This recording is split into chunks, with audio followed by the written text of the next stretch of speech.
Hey, welcome back to Sarah the Surrogate, and this is video number 2 of today. And in this one, we're going to talk about the upcoming birth and the expectations and what that might look like, and answering just the common questions that I get in regards to that. So, one of the most common questions I get, of course, is, are the parents going to be in the room? For me personally, I have said yes, that they can be in the room. This is one of those moments, though, where it is completely up to the surrogate, because obviously there is a lot on display when you're having a baby, and you as an intended parent are just going to have to respect the surrogate's wishes. If they don't want to show you their vagina and potentially pooping and puking all over themselves, then you just have to respect the fact that you can't be in the room. But for me personally, I have said yes, that the parents can be in the room. I want them to be there. I want them to see their baby as soon as it comes out and hear the first cry, hopefully, and all that good stuff. So, one of the things that we'll discuss in our prenatal visit with our doula is how that will all work when I call them and all that fun stuff. So, going back to the doula part. So, in addition to being a registered nurse and working in the emergency room, I'm also a birth doula. In case you don't know what a doula is a trained professional who is there to guide you throughout your pregnancy, labor, and birth and initial postpartum period. They're a great helper in the birthing room itself, but they're also an awesome resource throughout your whole pregnancy. You can text and call them at any point with questions, concerns. If you need resources like community resources, they have all of that already on hand for you. And then, of course, they're there to help you once you go into labor to achieve whatever birth experience that you're hoping to look for, whether that be medicated, unmedicated, home birth, hospital birth, birth center, whatever it is. They're there to help you achieve whatever it is that you want. I am choosing to do a very different birth experience this time around than my previous birth experiences. I delivered my 2 children in a local hospital, and I didn't love the experience. It left me very wanting. Some things just didn't make sense to me. And then, of course, in becoming a birth doula and learning so much about birth and really needing to rework how I viewed birth, from a medical standpoint to a very holistic standpoint, I wanted a very different experience this time around, especially now that there's just so many components. It's not just me and my husband and my family. It's this whole other family.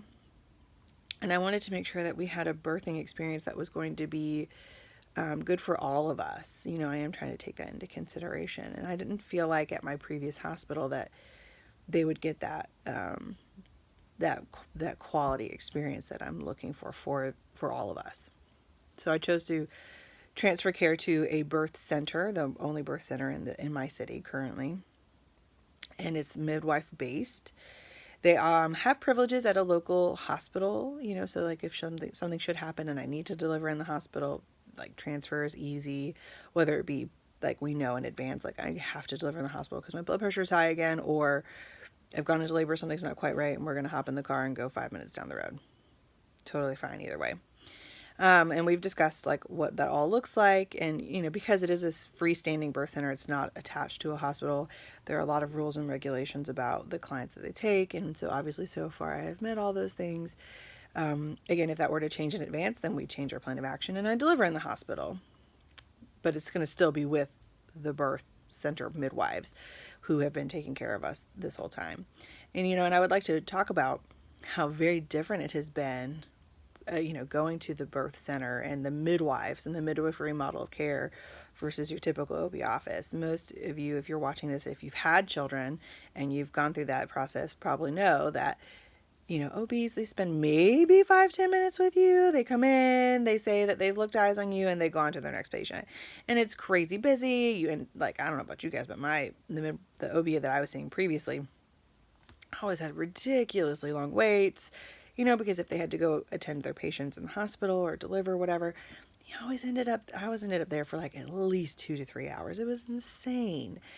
And so it has been really nice, to go to the midwives and have someone sit down for 20 to 40 minutes and talk to us about all of our needs, not just me, but the intended parents. How are you preparing for this birth experience? How are you preparing for having the baby when you go home? Making sure that they're prepared, and then turning to me. How are you preparing for this? What are your plans? And really like helping us assess everyone's individual expectations out of this experience. So that has been really wonderful. I'll say like it's just been so very different and so very refreshing and reassuring. And then I think that helps them. I think it helps the intended parents because it's like, again, if we were going into an OB office for like 5 minutes, it's like you don't have time to think about your questions or get those out there. And your OBs don't ask you these things. They don't ask like, what's your plan for the birth? Have you done any childbirth classes? Have you done any newborn classes? Have you, prepared at all at home? And like, what's your support system like? OBs don't ask those questions. Oh my gosh, no. There might be some out there, obviously, who do. But for the most part, that's not how your office visit goes, right? So it's so nice, I think, and it helps them to like think about things that they may not have otherwise thought about. We talk about, are we going to breastfeed? Like, am I going to pump and give them milk and all that stuff? And what does that look like? And what will that look like? And, we talk about all these things in our visits, and that's really great. So birthing at the birth center, in all intents and purposes, if let's say everything goes great with the rest of this pregnancy and I get to deliver there, what that will look like is, once I go into labor and I'm, fairly sure it's labor, I don't go to the birth center until I'm actually in active labor. So a lot of the times, especially if you're a new mom, first time mom, you like, oh my gosh, I'm having contractions. Let me go to the hospital. I'm so excited. And you go and you're like in early labor and it's like, oh, now you're going to be here for like ever and have all these lovely interventions to help make your labor go faster. The birth center's not like that. They don't do those things. So it's like you call, you keep in touch with the midwife, via text, phone call, whatever. And, like, where are you at? How are you feeling? And then once they've kind of determined, okay, yeah, you're in active labor, come on down to the birth center, and then you can get it like admitted into their rooms. And then you're there for your laboring, throughout the active and transition. And of course you deliver. And then you're there for 6 to 12 hours and then you go home. So the birth center is, again, it's not a hospital. You don't stay there for days on end. So it's just a very different experience. I'm really excited about this, right? Like, I don't want to have a ton of interventions. I don't want to, have to worry about all the hospital staff and the ins and outs. Oh, gosh, it just sounds so tedious. Obviously, if I have to do it because that's where we have to go and deliver, then fine, whatever. But I really look forward to it just being kind of more straightforward of like, get in, do the dirty work, get out. Because part of it is like, I also like want to get home to my kids, I don't want to spend days in a hospital, recovering from having a baby. And, like, I just want to get in and get out and go home and go about my business and sleep in my own bed. And because good Lord, it is so obnoxious when you've had a baby and you want sleep and your baby's finally quieted down and you're settled and you're like, staff is coming in nonstop checking on you, and it's obnoxious. It's so obnoxious. Like, no, just leave me alone. At least that's how I feel. Anyway, so some of you might be watching this, and you might be thinking, like, oh my gosh, I can't believe the intended parents are going to let her birth in a birth center. So let's talk about birth and the needs here of the surrogate versus the intended parents. Because this is, I think, where there is a huge discrepancy, in my opinion, on what should be and what currently is. So when we went through our process of getting pregnant, seeing the infertility clinic, going to the psychiatrist and getting, or psychologist, and getting our psych evals and all that stuff, one of the things that they, of course, steer you towards is birthing in a hospital with a certain NICU level, just in case.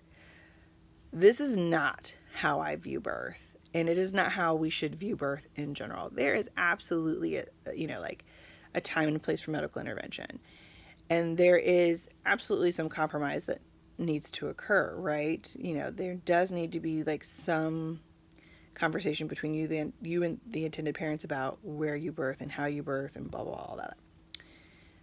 But here's the thing. This person, whoever the birthing person is literally putting their life on the line to help the intended parents have a baby. Let's call a duck here. In the United States, women are dying. Women are dying. Our maternal death rates are going up. We'd like to think that, oh, because you went through an agency and you picked this really great surrogate, that nothing could happen. That is just not a true statement. There's always a risk, always a risk. And because of the maternal death rates in the United States being the way they are, going up, I feel, personally, my opinion, that the birthing person gets to have a say on how they birth. Here's why. Their comfort level will make a difference in the birthing outcome. If your birthing person is stressed, think about that cascade of stress hormones that gets released when pregnant and in labor, and how that can affect what happens to their body and then the baby. So you want to optimize the comfort of the birthing person. And that's where, again, it matters. If they don't want you in the room because they're not comfortable, then you don't get to be in the room. And that could change. They could say, yes, you could be in the room, and then they can change their mind, and they're allowed to, and you just got to suck it up and walk out of the damn room.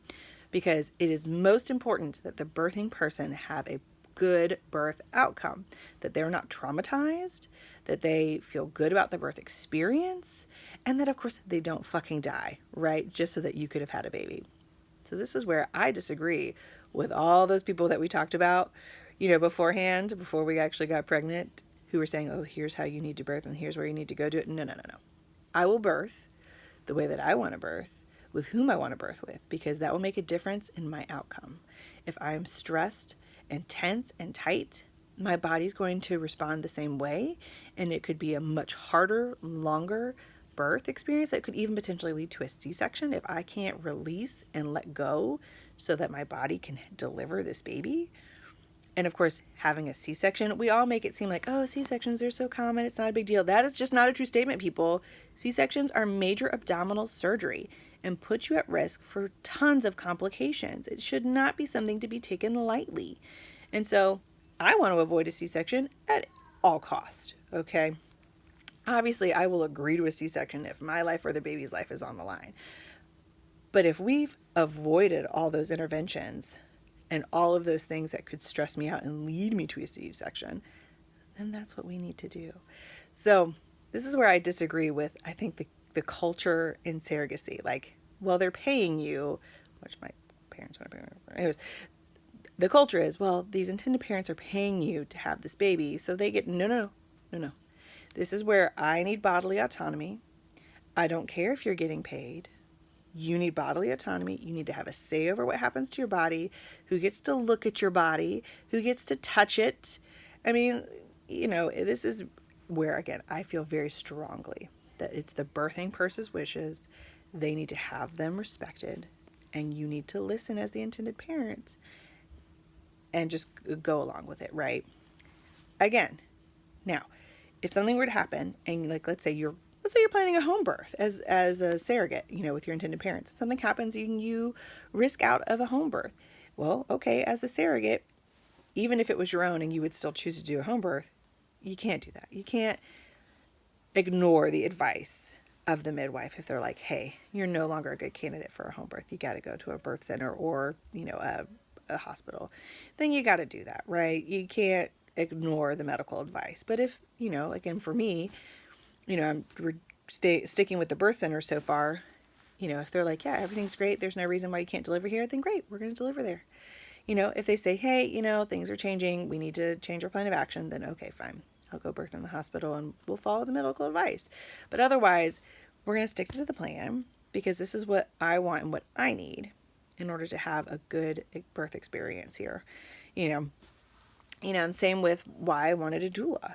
I wanted a doula to help ensure that I had a really good positive experience and to help ensure that the parents have a positive experience. In the birth center, there's no epidurals. It's an unmedicated, you're choosing to do an unmedicated birth by birthing there, or at least without an epidural. They do have pain medicine, but my goal is to not have any of that. And so the doula helps in me staying on track with my wishes to have an unmedicated birth, but then they can also help turn to the parents, because an unmedicated birth versus a medicated birth they're two different things, right? And it's like, again, you're not laying up in the bed able to talk and all this stuff, having a good time. It's not a party. This is hard work. And, they can turn to the intended parents and say things like, this is totally normal. She's doing great. Why don't you guys go step out for a minute if it looks like I need just some alone time? Because again, birth is not a spectator sport. This is hard work, especially when you're unmedicated. So, I mean, it's hard work even when you're medicated, but, it's a lot harder, in my opinion, when you're unmedicated. I labored for a long time with both of my kids before I ended up getting epidurals. I essentially like hit the really hard moments and caved because I didn't have a doula to keep me on track. And it was intense. There's a huge difference once you get that epidural. It's like, oh, and that's great. Epidurals are wonderful tools. I don't want to use that tool this time. Anyways, different tangent. So here's, where my vision of birth is probably a little different than what is typical in the surrogacy community. And I would urge anyone who is thinking about surrogacy, whether you're the intended parents or the surrogate, to really look into your views of birth and your expectations and be comfortable changing those expectations. Because you could have all these visions in your head of what it's like, and that's just maybe not realistic. And you have to sometimes let that go. It's where there are a few moments that it really needs to be about this surrogate and this experience, and this is one of them. It's kind of the big one. Anyways, so that's my opinion. Disagree, agree, whatever. Anyways, if you have any comments, questions, drop them below.